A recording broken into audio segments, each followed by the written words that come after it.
Tiens, ton pied. Tu me donnes ton pied? Allez. Allez, tiens. Allez. C'est bien, mon bonhomme. C'est bien. Voilà.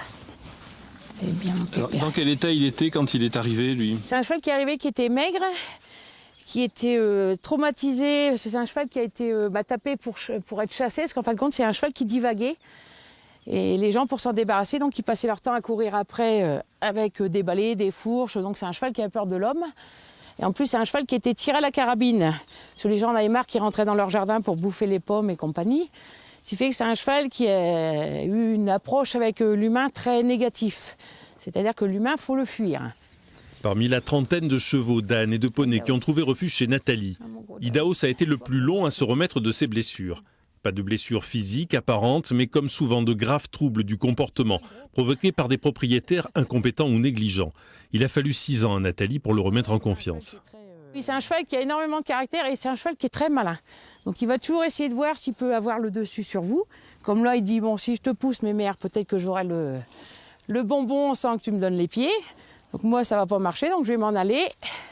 Voilà, donc il revient et on recommence. Jusqu'à temps qu'il cède. Non, non, tu viens, bonhomme? Là, doucement. Tu attends, là. Et là, il va me le donner parce qu'il voit que je n'ai pas donné. Donc voilà. Et après, il aura sa petite récompense parce qu'il a donné son pied quand je lui ai demandé, même s'il a voulu jouer du caractère.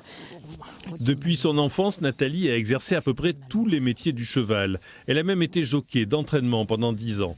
En 2005, avec Patrick, son mari, elle a décidé de créer Heliominos, un refuge pour les équidés blessés ou traumatisés. Et depuis, elle ne manque pas de travail. Le problème des gens avec les chevaux, c'est qu'ils ont l'impression qu'on peut avoir un cheval à la maison comme on peut avoir un cochon d'Inde ou un hamster. Mais le problème, c'est que c'est des animaux qui sont lourds, qui sont imposants, qui sont malins et qui ont du caractère. Donc un animal comme ça, mal éduqué, c'est un animal qui peut venir dangereux. Voilà, ça fait du bien ça. Hein, bon oui. Allez, on recommence. Voilà. Les animaux qui trouvent refuge chez Nathalie sont souvent dans un état critique. C'est le cas de cette ânesse. Abandonnée par un propriétaire alcoolique, livrée à elle-même, dévorée par les vers et les poux, elle souffre d'une grave tumeur de la peau. Mais pour pouvoir la soigner, Nathalie doit d'abord lui redonner confiance en l'homme. Comme l'animal n'a jamais été touché, on va difficilement pouvoir la soigner, surtout après l'intervention pour faire les soins, parce que bon, ça tape, ça mord. Donc là, je la prends. Rien que par le contact de la main et tout, à de voir que je peux la toucher sans que ça lui fasse mal et que c'est plutôt agréable pour elle. Donc il faut qu'elle ait confiance en ma main pour que je puisse après intervenir pour les soins après l'opération sans qu'elle me morde ou sans qu'elle me tape. Nathalie s'occupe de ces animaux tous les jours de l'année, hiver comme été.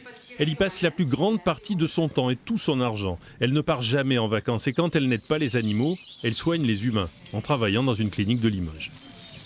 On n'aime pas voir un humain souffrir, on n'aime pas voir un animal souffrir. Donc après, oui, c'est la même chose. De toute façon, l'humain, c'est un animal à la base.